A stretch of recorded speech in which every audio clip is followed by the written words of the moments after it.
अब कुछ मत बताओ, अब जो गुजरी सो गुजरी। दोस्तों, ये कहानी एक ऐसे इंसान की है जिसकी स्टोरी सुन के आप भी शायद इमोशनल हो जाओ। यह है मिर्जा निसार हुसैन। इन्होंने अपनी जिंदगी के 23 साल जेल में बिताया और इनको उस जुर्म की सजा मिली जो इन्होंने कभी की ही नहीं थी।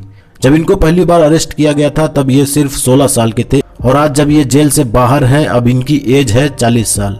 मैं चाहता हूँ आप इस वीडियो को जितना हो सकता है उतना वायरल करो, इसलिए कि इनके साथ जो नाइंसाफी हुई है वो हर लोगों को पता चल सके एंड शायद इसी वीडियो से इनकी कुछ हेल्प हो सके। I believe in the power of social media. So बिना किसी देरी के let's get to know about his story.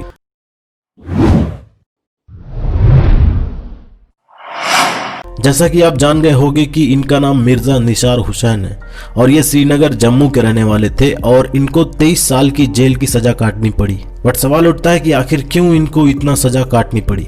Well दोस्तों, कहानी को थोड़ा फ्लैशबैक में ले जाना पड़ेगा। बात 21 में 1996 की है जब दिल्ली के लाजपत नगर में एक बॉम्ब ब्लास्ट हुआ था। इस ब्लास्ट में 13 इनोसेंट लोग मरे थे और करीब 39 लोग गंभीर रूप से घायल हुए थे और इस केस को दिल्ली पुलिस के स्पेशल सेल के लोग हैंडल कर रहे थे और इसी केस के मामले में दिल्ली पुलिस ने इनको काठमांडू से अरेस्ट किया था। अब आपके दिमाग में प्रश्न उठेगा कि आखिर ये श्रीनगर का आदमी काठमांडू से कैसे पकड़ा जा सकता है। वेल दोस्तों, दरअसल हुआ यह कि दिल्ली में इनके फादर का कारपेट का बिजनेस था, बेसिकली कालीन बोल सकते हो। और 1990s में इनके पिताजी का देहांत हो गया था और इनके पिताजी का देहांत होने के बाद इनके भाई ने यह बिजनेस संभाला। तब इनके भाई की उम्र थी 22 साल और अपने भाई के साथ बिजनेस हैंडल करने के लिए ये 16 साल की उम्र में श्रीनगर से दिल्ली आ गए।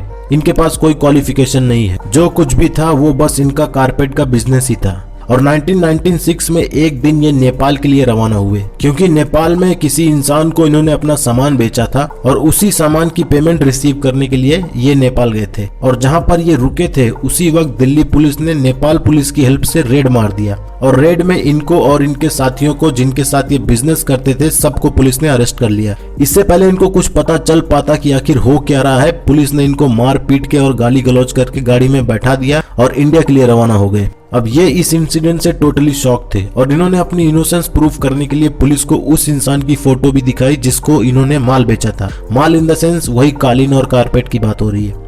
But police were totally ruthless and they didn't listen anything. और बजाय इसके कि पुलिस इनको कोर्ट में पेश करती, पुलिस ने इनको एक डिटेंशन कैंप में डाल दिया और ये डिटेंशन कैंप पूरी तरीके से इलीगल था। यानी पुलिस ने इनको 9 दिन तक किसी अननोन जगह पर रखा था जहां पर इनको काफी टॉर्चर किया जाता था। बेसिकली जानवरों से भी ज्यादा बुरा सलूक किया जाता था। इनको सीमेंट पर नेकेड सोने के लिए कहा जाता था, खाना भी इनको ढंग से नहीं दिया जाता था। और 9 दिन ऐसा नरक देखने के बाद इन्होंने पुलिस से कह दिया आप जैसा चाहते हो वैसा करने के लिए तैयार हूँ। और पुलिस ने पहले से ही डॉक्यूमेंट तैयार करके रखे थे, उस पे इनके साइन ले लिए गए और इनके साथ साथ और भी लोग जिनको पुलिस ने अरेस्ट किया था इन सब को मीडिया के सामने लाया गया। बाकायदा बिल्कुल जैसे एक कैदी को लाया जाता है मुंह पूरा ढक के, वैसे इनको मीडिया के सामने प्रेजेंट किया गया।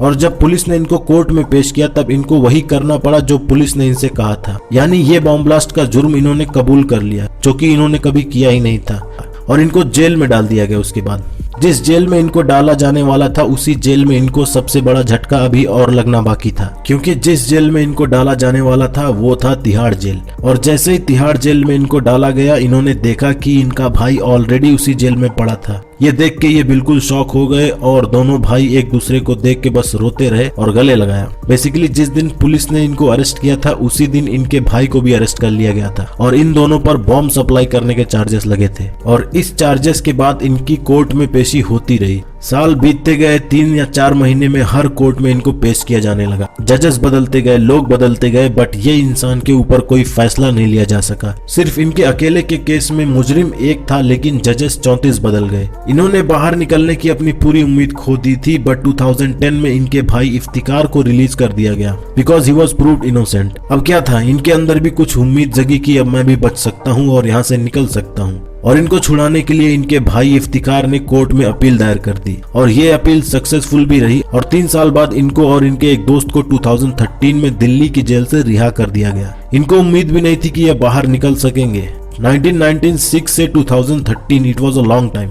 बट रुको, कहानी यहीं पर खत्म नहीं होती। इनको दिल्ली की जेल से निकाल के राजस्थान की जेल में डाल दिया गया। दिल्ली के लाजपत नगर का बॉम्ब ब्लास्ट का केस तो इन पर था ही। 1996 में राजस्थान में किसी बस में बॉम्ब ब्लास्ट हुआ था और उस ब्लास्ट का भी केस इन पर लगा दिया गया और वहीं पर इनकी उम्मीद पूरी तरीके से मर गई और इनको राजस्थान की जेल में डाल दिया गया, जबकि ये राजस्थान कभी गए भी नहीं थे अपनी जिंदगी में। इवन अपने बिजनेस के लिए भी ये जिंदगी में कभी राजस्थान नहीं गए थे और राजस्थान की जेल इनके लिए एक नरक साबित हुई। राजस्थान की जेल में हिंदू मुस्लिम वाली कट्टरवादिता थी। क्योंकि ये मुस्लिम थे इसलिए यहाँ के बाकी कैदी इनके साथ झगड़ा लड़ाई करने लगे। काफी इंटेंस सिचुएशन होने लगा था राजस्थान की जेल में इनके लिए हर दिन जेल में एक ऐसा था जैसे एक जंग का माहौल हो गया हो। पुलवामा अटैक जो हुआ था हमारे इधर, उसके लिए इनको कैदी देख के ही खुन्नस खाते थे और इनके साथ झगड़ा लड़ाई करते थे। और काफी झगड़ा होने के बाद कई सारे कैदी प्रोटेस्ट करने लगे और इस प्रोटेस्ट के लिए कई कैदियों को मारा भी गया, जिसमें कोई एक कैदी कुछ ज्यादा इंजर्ड हो गया और ये बात मीडिया में पहुंच गई।